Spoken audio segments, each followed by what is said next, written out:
Hi everyone. Oh my goodness, where do I begin?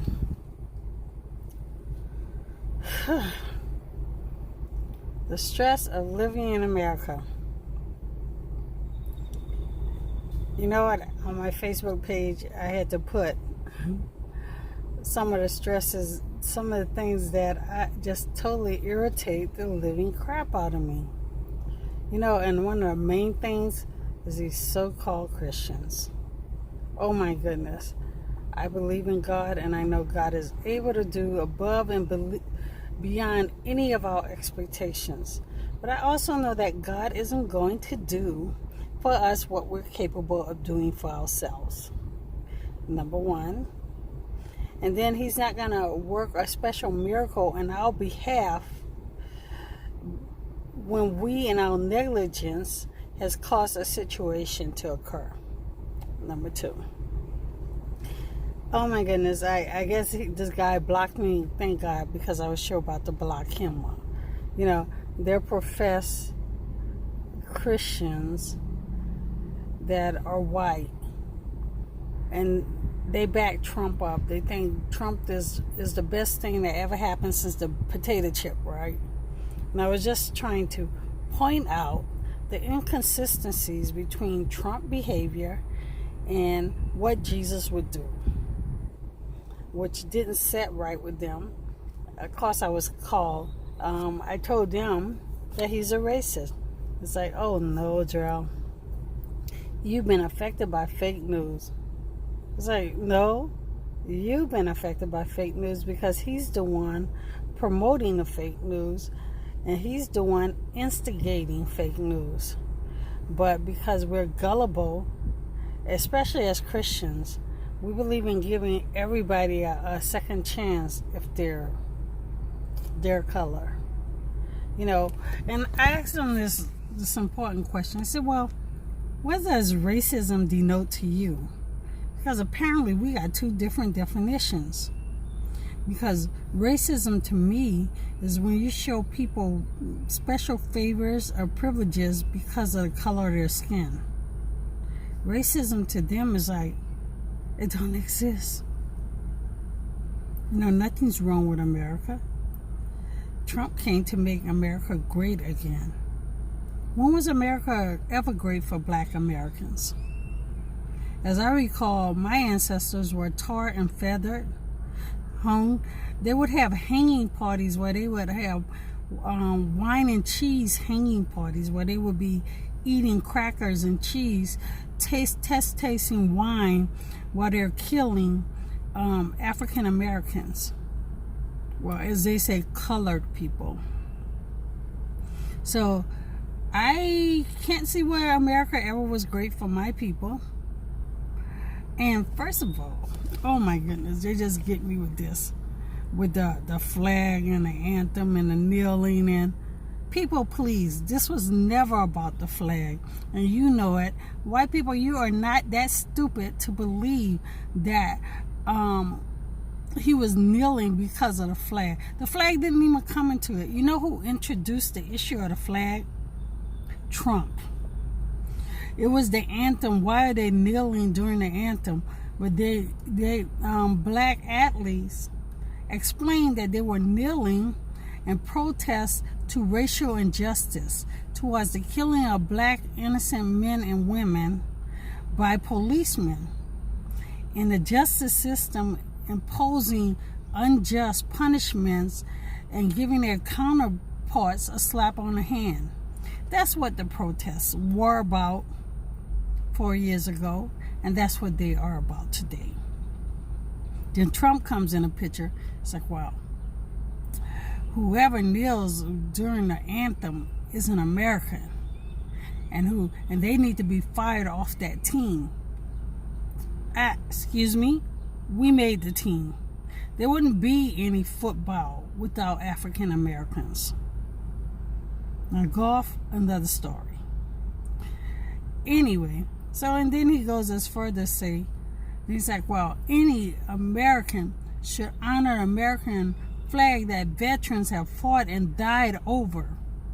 Okay, that's when the flag comes in. Prior to that, there was no mention of the flag.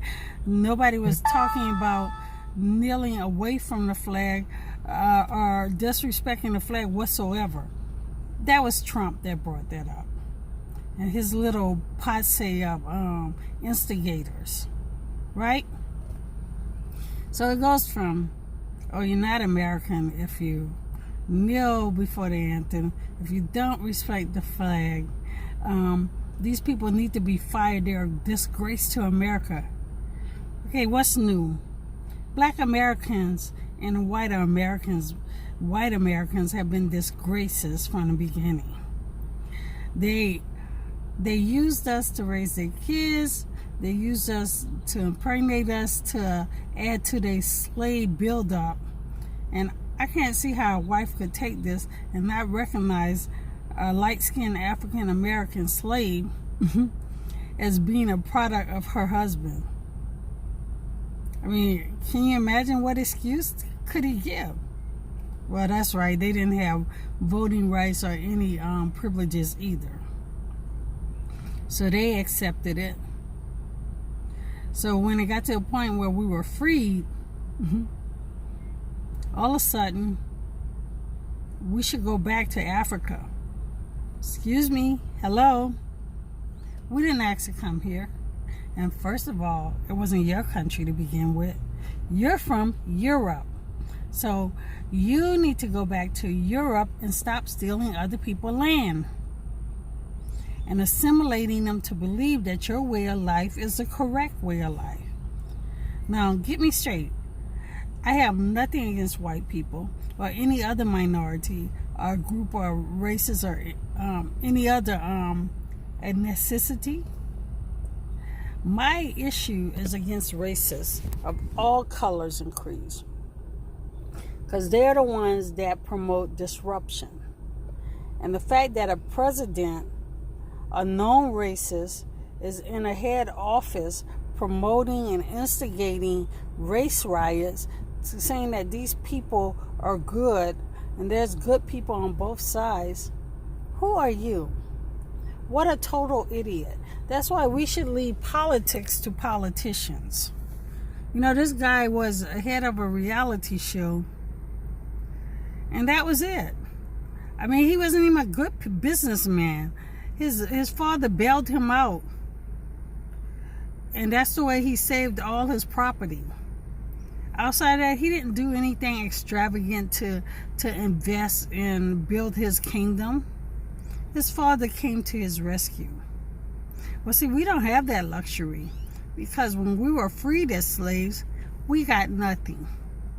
We only got a ticket out of there saying, okay, either you work for me, continue to work for me for free, or you get the heck off of my property. And that's all we got. You want to know why the tensions between whites and black exist in America? We can start with that. And what gets me? So let me get back to the discussion in the Christian network. It's like, well, people aren't racist. No, the guy, this is how I started, because usually I just ignore him because I know he's a total idiot. You know, and he likes to promote stuff to encourage his white privilege, idealistic idea of what has made America great. Trump. What was ever great about America, though? But he says, he's like, you know, who all are tied to all these protests and riots? He says, I'm very tired of all this protesting. Who else is? That's what he said. I said, the reason they're protesting because of racists that exist in America. Of course, they don't know what racist is, because they're the one implementing it. You know, Christian missionaries from British, they barely mention their homeland. We know why, because they don't want to accept responsibility for all the damage that was done through this country. So these British missionaries went throughout Africa. Every place they landed, they taught of a white Jesus. Jesus was a Jew. He wasn't black either.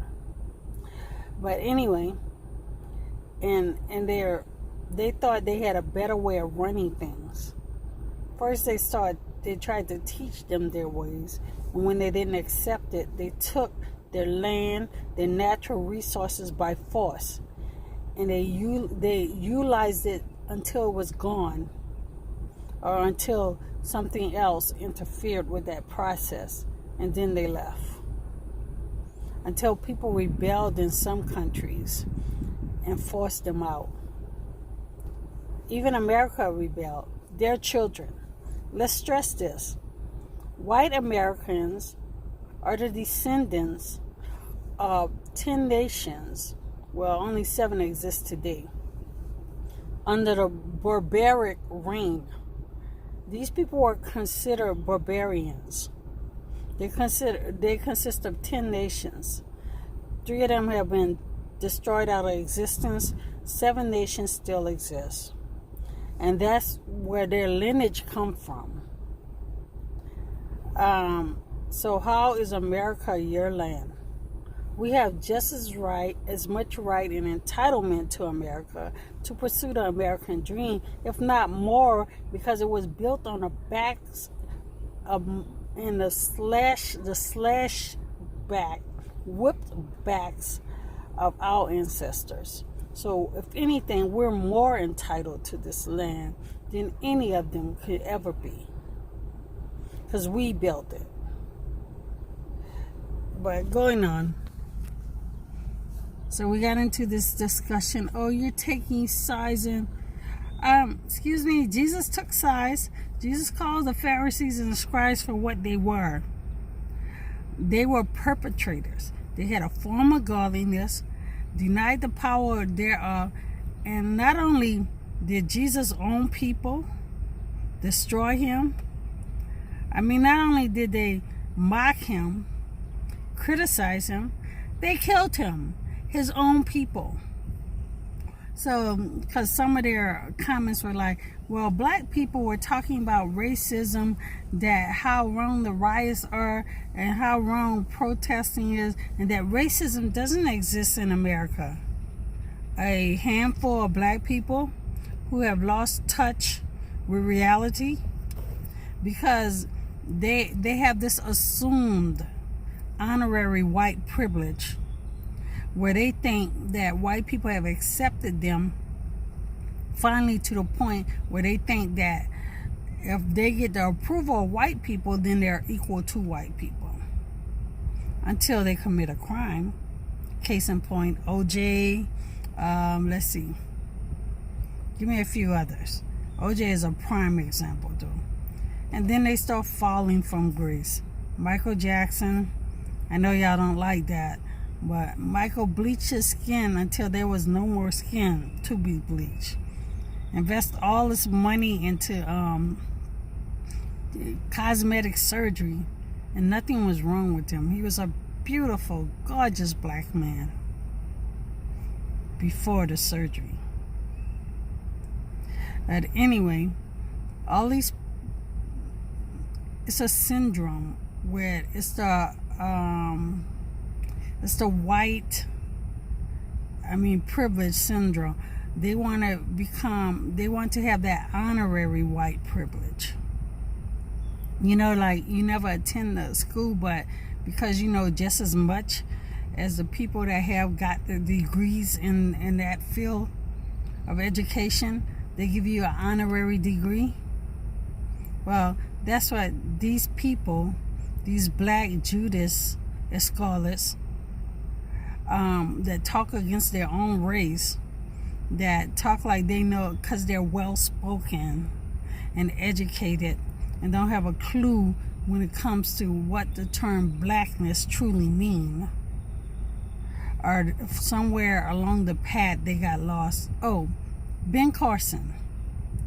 Let me see, what's this idiot name? This female, she's married to a white guy. Candace Owen, there's nothing wrong with being married to another race. It's the reason. If you marry someone because you think that their race is superior to yours, then you have what they call a psychological problem. And you need help. Candace Owen, you need help. And you know what gets me about her? This girl talks like she's been black for centuries. And don't even have a clue what being black is about. You know, the black people have rejected her because they can see her, how would I say it, fakeness. I mean, this girl went after Obama. She kisses Trump tail but she has the house slave, because I don't use the N-word, mentality, where as long as the master's being good to me, it doesn't matter what's happening outside, because maybe they deserve what they get. I mean, as long as nothing happens to me, I'm fine with the situation. She would be in a situation when slavery was over that she would want to remain in the house because she was afraid of providing for herself. And she uses all this propaganda to encourage white people in their racist ways and say, oh, she's such a good one though. Here's a good one, here's an educated one. And she believed like we believe. So we can accept her on those terms. That's racist. And Candace, you're prejudiced against your own people.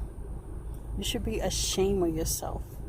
You should walk around with your head in disgrace, because you might not think you're black. You might think you fit in, but the day will come when you will reap what you have sown.